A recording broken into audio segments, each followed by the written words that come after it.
हमदम। राह जिंदगी मुश्किल में रहा जो मेरा हमसफर हमदम, नाम लेते हुए इतराता, नाम लेते हुए इतराता हूँ, वो आप है मेरी राधा बेगम।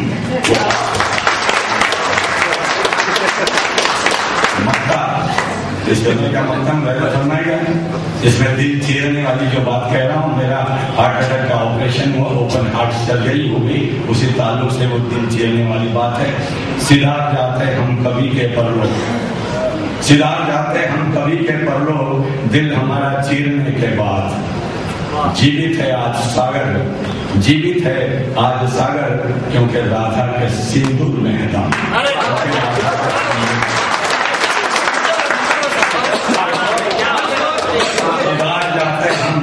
कवि के परलो, दिल हमारा चीरने के बाद। जीवित है आज सागर, क्योंकि राधा के सिंदूर में दम। बस ऐसे बनते हैं शेर, ऐसे बनते हैं शेर। वो मैं बात कहते कहते भूल गया, शेख साहब को जो बात बताना चाह रहा था मैं, वही बात है कि शेरों के लिखने को अपने जानिब से कोशिश चाहिए, शेरों के लिखने को अपने जानिब से कोशिश चाहिए, शेरों के बनने को मगर खुदा की नवाजिश चाहिए, खुदा की नवाजिश चाहिए। तो ऐसे बनते हैं शेर। एक वाकया सुना दूं कि मेरे बड़े खतन सुपुत्र कॉलेज के जमाने में जब पढ़ाई करते थे, तो मुझे एक दिन कहने लगे कि पापा जी आपके डायरी में से कुछ शेर हमको दीजिए, हम कॉलेज में सुनाना चाहते हैं। मैंने अपनी डायरी में से कुछ शेर उनको नहीं दिए, मैंने उनकी उम्र को और उनके माहौल को देखते हुए कुछ शेर लिखे। कैसे बनते हैं शेर, आपके पेशे खिदमत करना कि वो शेर मैं आपके सामने पढ़ रहा हूँ जो मैंने मेरे पुत्र को कॉलेज में पढ़ने के लिए दिए थे। शेर का मतलब मुलायजा फरमाएगा कि लिखूंगा मैं भी शेर, वो कहेंगे वहां पे जाके कि लिखूंगा मैं भी शेर, मुझे किसी से प्यार तो होने दो, लिखूंगा मैं भी शेर, मुझे किसी से प्यार तो होने दो, जरा दिल को टूटने दो, जरा बेकरार तो होने दो।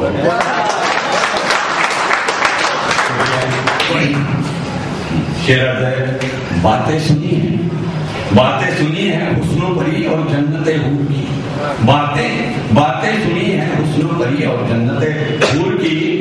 कम से कम किसी एक का, कम से कम किसी एक का मुझे दीदार तो होने दो।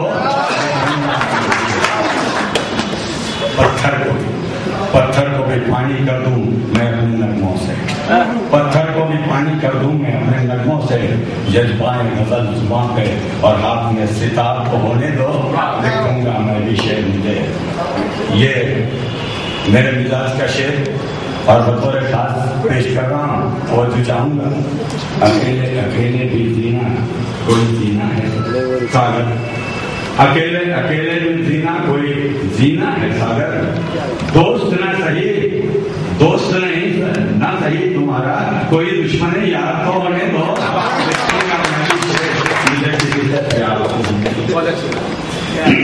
ये शेर मैंने जो लिख के दिए अपने सुपुत्र को, उन्होंने वहां पढ़े नहीं पढ़े मैंने पूछा नहीं, उन्होंने मुझे बताया। मेरे शेरों में उर्दू फारसी के शब्दों के इस्तेमाल को लेकर, प्रयोग को लेकर पुस्तक की प्रस्तावना में पेश लफ्ज में अच्छी कोशिश बताया है। तो उर्दू को लेकर 4 विषय मुलायजा फरमाएंगे। यकीनन उर्दू से मैं मोहब्बत करता हूँ, यकीनन उर्दू से मैं मोहब्बत करता हूँ। राष्ट्रभाषा हिंदी की मैं इज्जत करता हूँ, राष्ट्रभाषा हिंदी की मैं इज्जत करता हूँ। दोनों भाषाओं की खासियत को लेकर सागर शेर और शायरी के जरिए आपकी खिदमत करता है।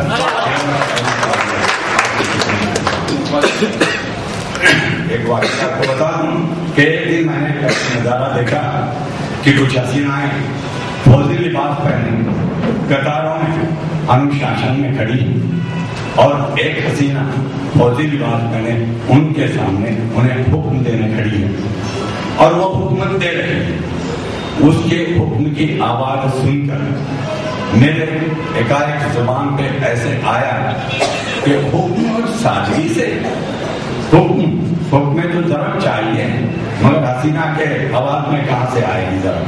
तो मेरे मुंह से ये निकला कि हुक्म और सादगी से, और उस शब्द को लेकर और कलम को लेकर मैं बैठ गया और शेर भी बना और गजल भी बनी। वो आपके पेशे खिदमत है कि देखिए मतलब मुलायजा कि सादगी से दिया हुक्म कहीं अर्थ न हो जाए, सादगी से दिया हुक्म कहीं अर्थ न हो जाए, जता के किया एहसान कहीं कर्ज न हो जाए, जता के किया एहसान कहीं कर्ज न हो जाए। दिल जख्मों को, ये अब अलग अलग ख्यालों के शेर बने। दिल जख्मों को गमे आंसुओं से भिगोते रहो सदा, दिल जख्मों को गमे आंसुओं से भिगोते रहो सदा, सूख जाने से कहीं बेदर्द हो जाए, सूख जाने से कहीं बेदर्द हो जाए। एक और शेर बतौर खास के दर्द दिल न सुनाओ किसी को बार बार, दर्द दिल न सुनाओ किसी को बार बार, सुन सुन सुन के कोई हमदर्द न बन जाए, सुन सुन के कोई हमदर्द न बन जाए। ये एक शेर और पेश खिदमत है और एक नसीहत अच्छी तौर पे समझिए कि वक्त की नजाकत को चलो समझ कर, वक्त की नजाकत को चलो समझकर, ना समझी कहीं सरदर्द न हो जाए, ना समझी कहीं सरदर्द न हो जाए। शेर का मकसद मुलायजा फरमाएगा और गौर कीजिएगा मेरे जज्बात पर कि गम जमाने भर के ना खरीदो सागर, गम जमाने भर के ना खरीदो सागर, नाम तुम्हारा कहीं खुदगर्द न हो जाए, नाम तुम्हारा कहीं खुदगर्द न हो जाए। एक दिन हमारे सर्विस के कारोबार के इस दौरे सफर में हम कहीं कहीं ऑडिट कर रहे थे, तो 2-4-5 मिलके कहीं कहीं ऑडिट के लिए मुकाम पर जाते थे। उसमें कुछ एक दो दोस्तों को शाम को बाहर जाने की आदत थी।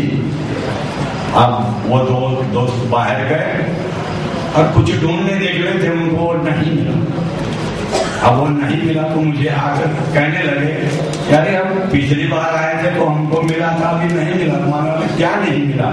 तो मैं खाना नहीं मिला।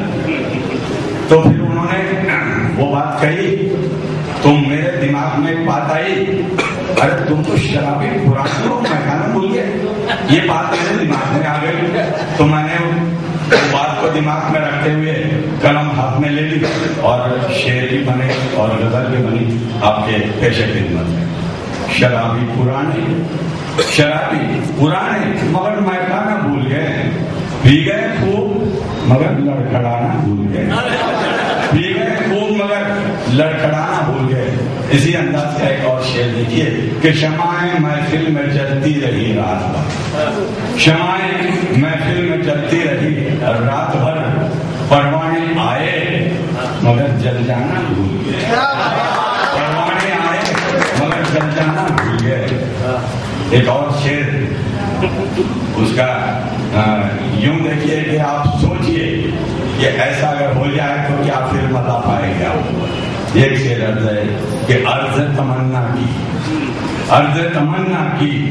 तो बाहों में आ गए, अर्ज तमन्ना की तो बाहों में आ गए, जाने मन मगर शर्मा न भूल गए, शर्मा न भूल गए। एक और ऐसी ही है, मुजरे में रात भर नाचते रहे वो यार, मुजरे में रात भर नाचते रहे वो यार, यार मगर कमर पर खाना भूल गए, यार मगर कमर पर खाना भूल गए। मक्ता मुलायजा फरमाए कि जिसकी तलाश में मंजिल वो पाई सके, जिसकी तलाश में मंजिल वो पाई सगर, खुशी में मगर आशियाना भूल गए, खुशी में मगर आशियाना भूल गए। ये तो बात हुई लड़खड़ाना भूलने की, शर्माना भूलने की, मगर ना मैं भूल सकता हूँ ना आप लोग भूल सकते हैं 26/11 का वो आतंकी हमला अपने मुंबई पर हुआ। और वो हमले का मंजर हमने टीवी पर देखा। शैतान हाथ में बंदूक लिए दौड़ रहा है पीछे आम आदमियों के, और आज आम आदमी अपनी जान मुट्ठी में लिए हुए बैठकर अपने रास्तों पर भटक रहा है। उस नजारे को देखकर, उस मंजर को देखकर दिल मेरा तिलमिला उठा, गुस्से से आग बबूला हो गया मैं। मगर क्या कर सकता है एक शायर, क्या कर सकता है? लिख सकता है। तो मैंने लिख दिया ये कि इतना ना इतरा खुद पर है पाक, इतना ना इतरा खुद पर है पाक, करके मासूमों को तू हलाक। इतना ना इतरा खुद पर है पाक, करके मासूमों को तू हलाक। अमन पसंदी के तहत मजबूर है, अमन पसंदी के तहत मजबूर है, वरना पल भर में कर देंगे तुझे बेचिराग।